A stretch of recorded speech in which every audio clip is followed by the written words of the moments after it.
გადახდების შეტყობინების ახალი გლობალური სტანდარტი ეროვნულ ბანკში ცენტრალური ბანკის ცნობით SWIFT-ის ISO 20022 სტანდარტზე გადასვლა წარმატებით დასრულდა. სებში განმარტავენ, რომ ეს ნაბიჯი, რომელიც საერთაშორისო გადარიცხვების ეფექტურობას ზრდის, მნიშვნელოვნად აძლიერებს ქართული საბანკო სისტემის ინფრასტრუქტურას და უზრუნველყოფს მის ინტეგრაციას საერთაშორისო ფინანსურ ნაკადებში. მარეგულირებელი განმარტავს, რომ ეროვნულმა ბანკმა არა მხოლოდ საკუთარი სისტემები გადაიყვანა ახალ სტანდარტზე, არამედ წარმატებით გაუწია კოორდინაცია ქართული საბანკო სისტემის მასშტაბურ მიგრაციას, სტანდარტის დანერგვას კი საქართველოს ფინანსური ბაზრისთვის ტექნოლოგიურად წინ გადადგმულ ნაბიჯს უწოდებს, რომელიც ხელს შეუწყობს ინოვაციების სახალისებას და ქვეყნის საგადახდო ინფრასტრუქტურის კონკურენტუნარიანობის ამაღლებას რეგიონულ და გლობალურ დონეზე. საბანკო სექტორმა 10 თვე 2 მილიარდ 700 მილიონი ლარის მოგებით დაასრულა, ეს რაც წლიურად 4%-ით გაზრდილი მაჩვენებელია. მომგებიანი ბანკების რეიტინგის პირველ სამეულში სისტემური ბანკებია, მოგებაზეა მიკრობანკად ცოტა ხნის წინ ტრანსფორმირებული NBC და კრისტალიც. სარალს კი ბაზარზე წარმოდგენილი 4 ბანკი აჩვენებს. თბილისში 70,000-იანი ეროვნული სტადიონის მშენებლობაზე გამოცხადებული ტენდერი შეჩერდა მუნიციპალური განვითარების ფონდის კომისიის გადაწყვეტილებით.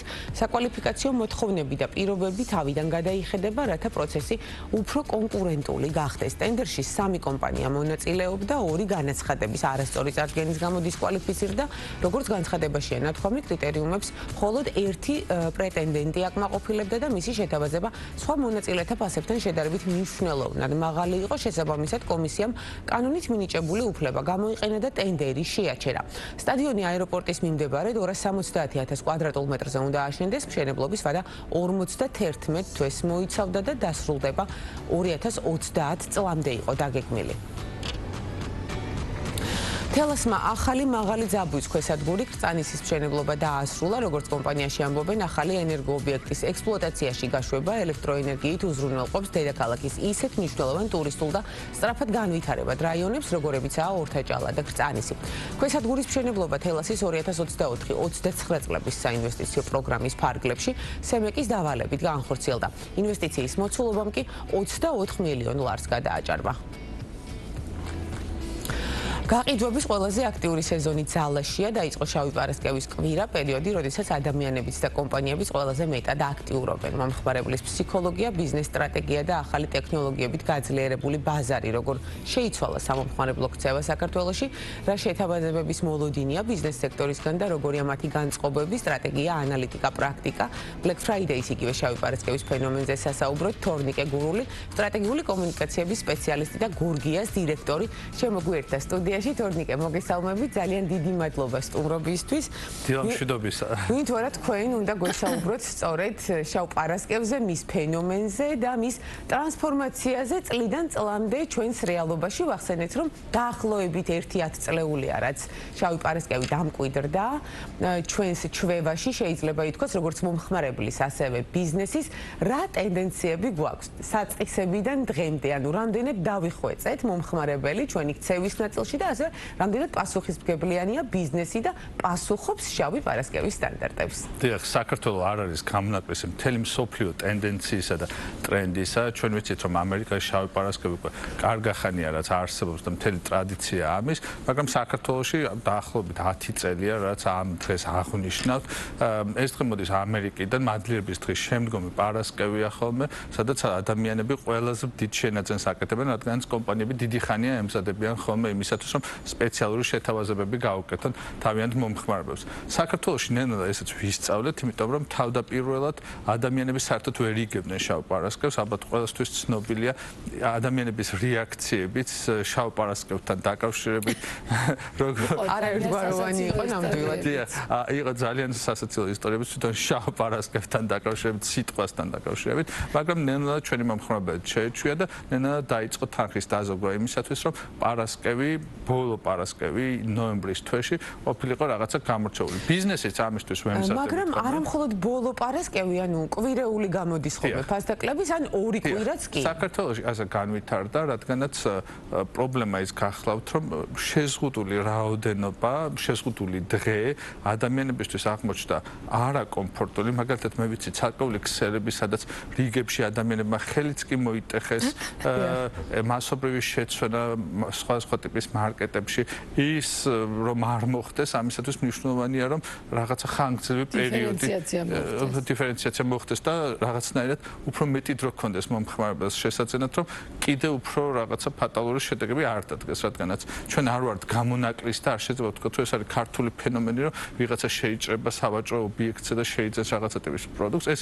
მთელ მსოფლიოში ხდება რადგანაც ადამიანებისთვის რაღაცის მოსწრება ყოფნა პირველის და რაღაცის მიღება ჩვეულებრივი მომენტი ამიტომ ქართულმა კომპანიებმა ისწავლეს რომ შეიძლება ერთი დღე ამისთვის საკმარისი არ იყოს და საქართველოში გამონაკლისი ის არის რომ მთელი მსოფლიოდან შეიძლება 2 კვირა 3 კვირაც კი ხდებოდეს უფრო კომფორტულია მომხმარებლის პოზიციიდან შესაძლოა რიგები არის მაგრამ ისეთი რიგები არ არის რომ რაღაც მოხდეს თუმცა კომპანიებმა ისწავლეს რამდენიმე მიმართულება ის რომ მთელი მარკეტინგული ბიუჯეტი რაც აქვთ ხოლმე ამ ბოლო პერიოდის ახალწლამდე მას ხარჯავენ ხოლმე ამ მიმართულებით და რაღაც ფასდაკლებები რეალურად არის ფასდაკლებები არის ხომ შემთხვევები როდესაც პროდუქტი შავ პარასკევს თვითღირებულებაზე დაბლა გამოდის და ამით კომპანიები ამას აბალანსებენ ხოლმე ძალიან მარტივად მარკეტინგული ბიუჯეტი და თუ რაღაცის თვითღირებულება მაქვს პირობითად 100 ლარი ამას მე დავკიდი მას 90 ლარად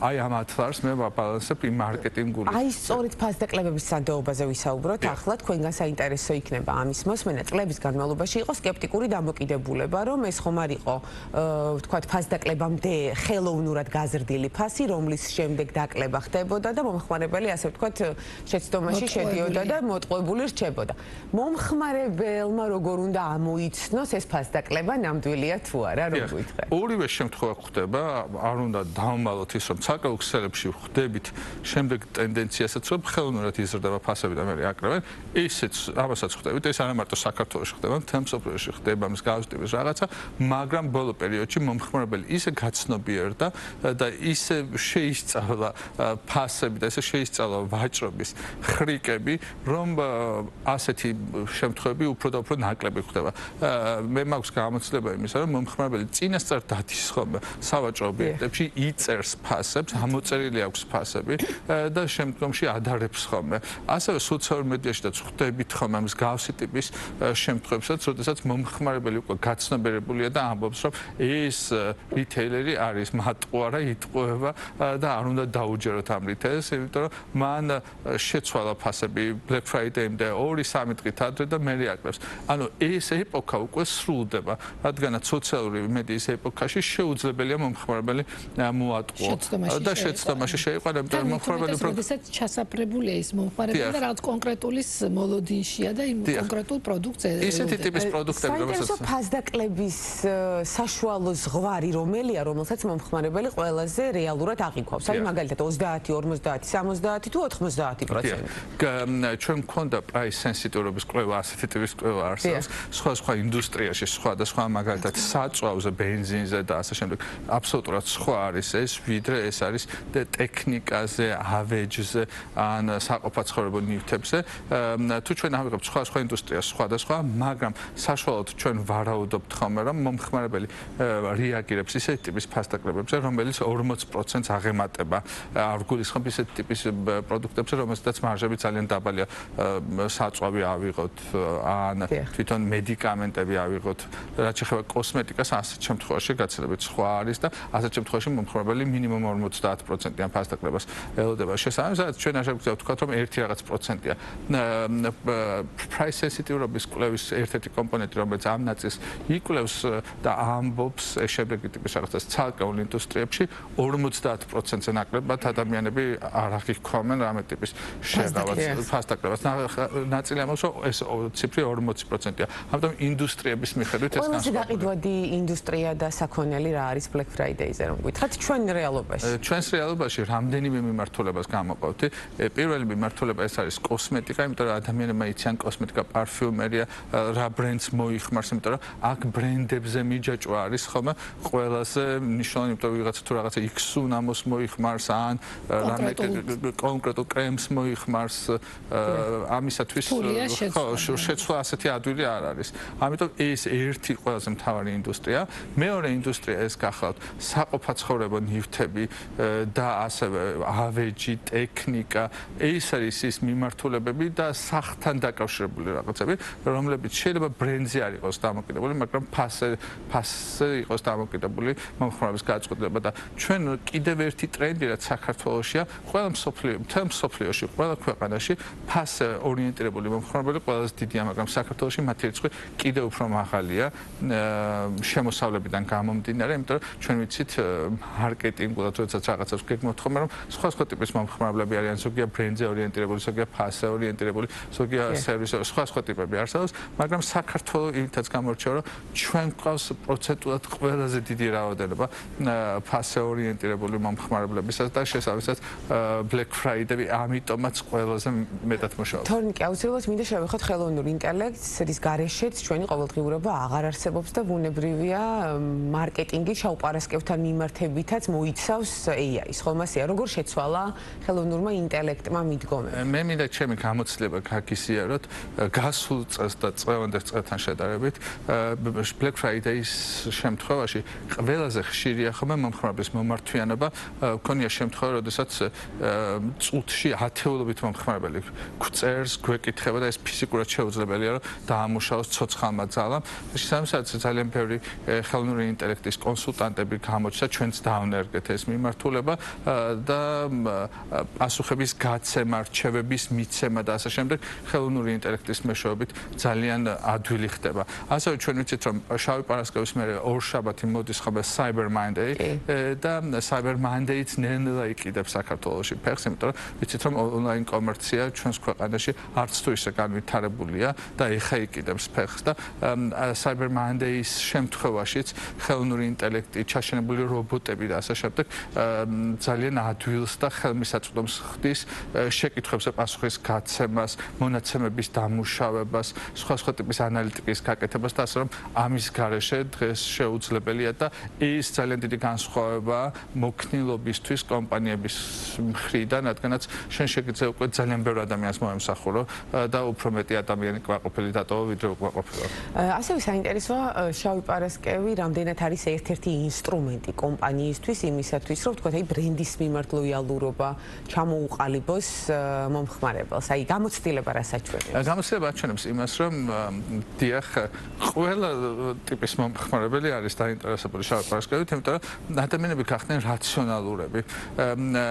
ეხლა რაღაც ტიპის კვლევას ვაკეთებ სამეცნიერო მიმართულებით, რომელიც ამბობს ეგეთ ტიპის რაღაცას, რომ ადამიანების ქცევა შეიცვალა, რადგანაც ადამიანები უფრო ნაკლებად ხდებიან ბრენდზე დამოკიდებული, უფრო რაციონალურ პარამეტრებს აქცევენ ყურადღებას, რაც შეეხება ისეთ ტიპის რაღაცებს, როგორც არის გარანტია, ისეთი ტიპის რაღაც, როგორც არის ფასი, ისე ხარისხი და ეგეთი ტიპის რაღაცებზე უფრო მეტად არიან ორიენტირებული და აი ამ ტრადიციულმა ძველმა ბრენდებმა დაკარგეს ისეთი ტიპის გავლენა, რომ როდესაც მაგალითად არჩევანი მაქვს პირობითად ორ სარეცხ მანქანას შორის, ერთია რაღაც ბრენდი, მეორეა ნაკლებად ცნობილი ბრენდი, მაგრამ გარანტია აქვს 5 წელი, ხარისხი თითქმის იგივეა, ორივე მათგანი წარმოებულია ჩინეთში, უპირატესობას მაინჭებ ამას, იმიტომ რომ აღარ ვყიდულობ. ფასიც ალბათ შესაბამისად დაბალია 30-40%-ით, შესაბამისად ვყიდულობ იმას, მიუხედავად იმისა, რომ ბრენდი არ ვიცი. და ეს არ წარმოადგენს რამე ტიპის პრობლემას. ასეთი ტიპის ცვლილებებს ვაკვირდებით ბოლო წლების განმავლობაში მომხმარებლების მხრიდან, იმიტომ რომ მთლიანად ეწყობა ბაზარი ახალ პრინციპებზე, რაც გულისხმობს იმას, რომ ხარისხი, ფასი, გარანტია მნიშვნელოვანია უფრო მეტად ვიდრე ბრენდი, რომელიც ასევე შეიძლება ჩინეთში იყოს წარმოებული და დიდი განსხვავება გარდა იმისა, რომ ბრენდი მქონდეს არ.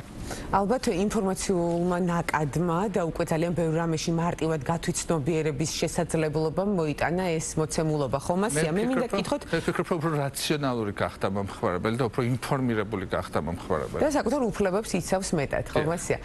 მომავალში როგორია თქვენი პროგნოზი?